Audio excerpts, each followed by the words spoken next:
My name is Rolanda. I am a nurse in Chicago, and I'm here with our National Nurses, California Nurses Association, National Nurses United, and NNLC, National Nurses Organizing Committee. This is our General Nurses Solidarity Assembly, and if you're not here, you're missing out.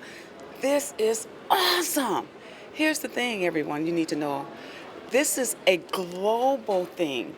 We're talking about nurses from different countries experiencing the same things we've been experiencing.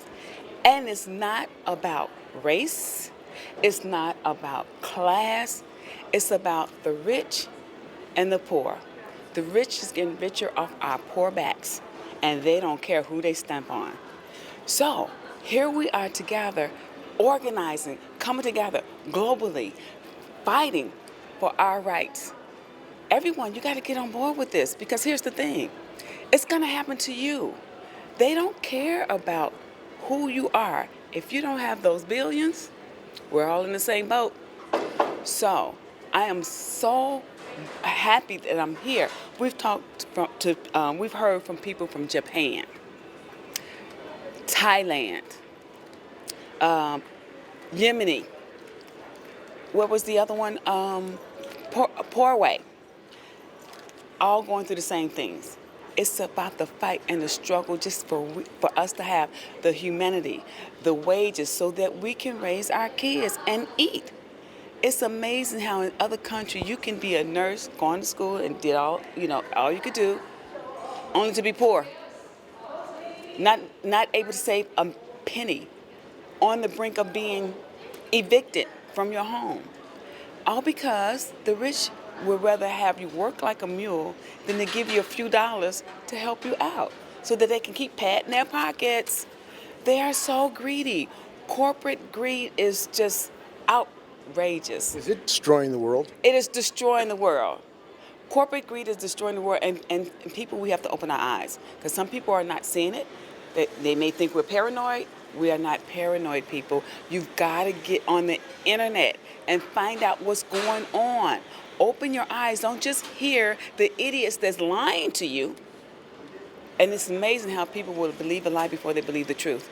And to be in a conference with nurses from all over the world and to hear the same stories, you're in the same fight and the same issues, it's pretty interesting.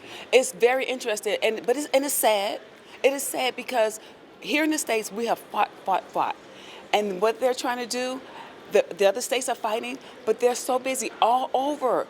These rich people that are all over different countries are getting together so that they can destroy unions. The unions are the only thing that's helping us get better wages.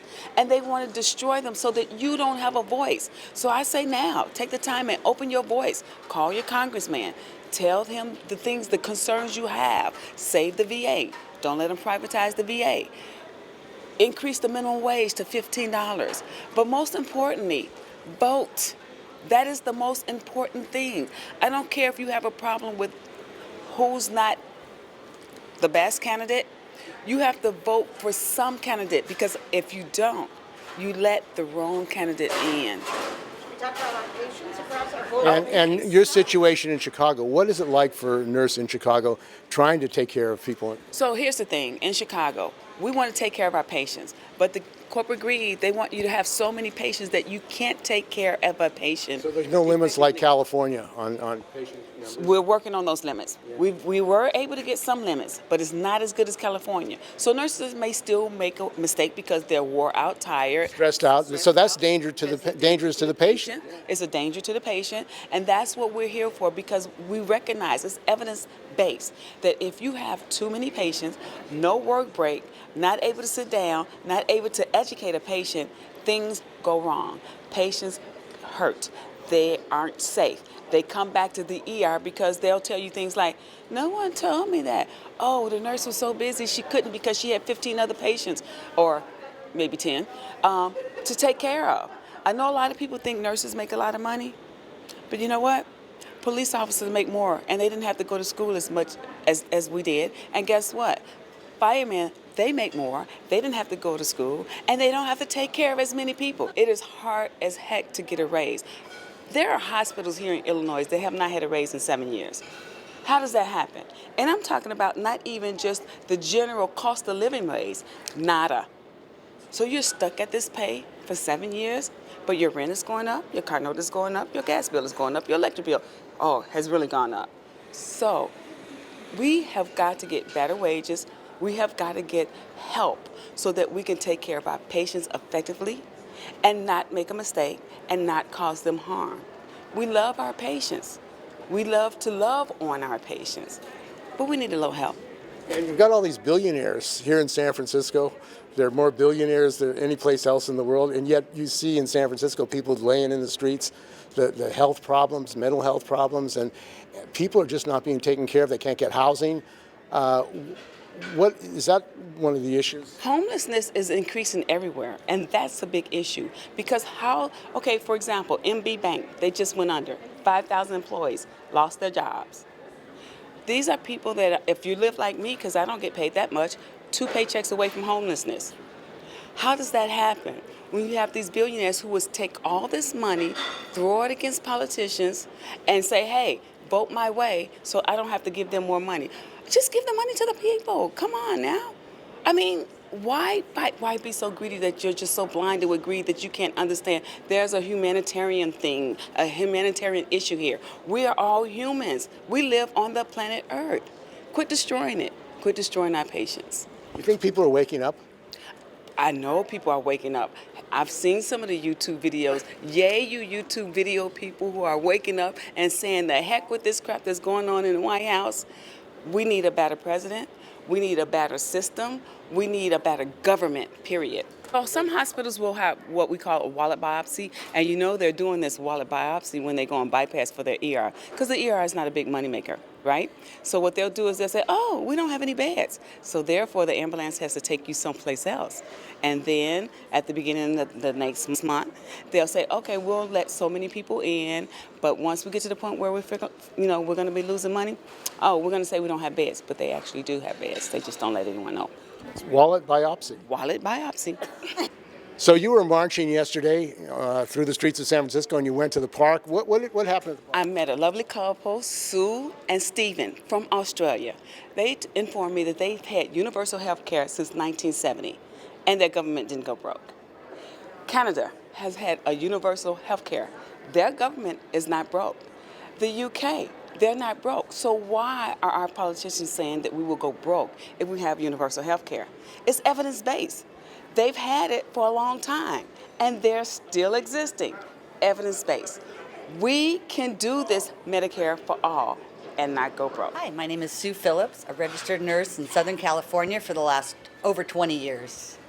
And you're here at this conference, International Global Conference of Nurses. What is it like being at a global conference of nurses, and what have you learned from their participation here?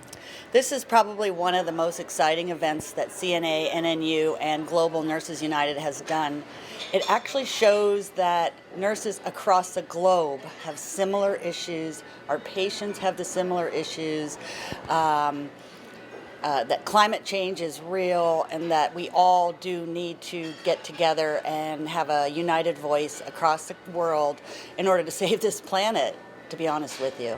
So you feel that the issues you're addressing here and are being addressed is the question of survival of the planet? I actually do, and the knowledge I've gotten in some of these courses that we've been to and the plenary sessions really give us actionable items that we can go back to our units, go back to our communities, and actually put into place some of these things to organize people around making our communities better.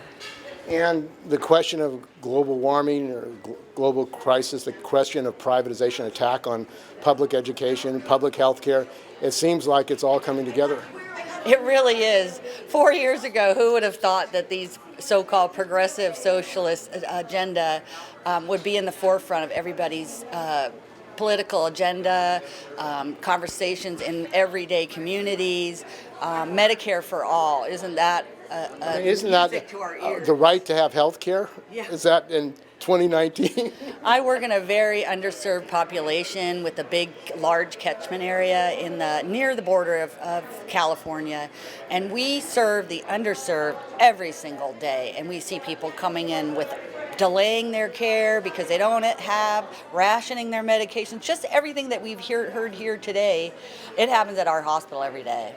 And I mean, the treatment of people, of human beings, I mean, it seems like the migrants are being told basically you can die if you're an immigrant or migrant. What kind of country is this?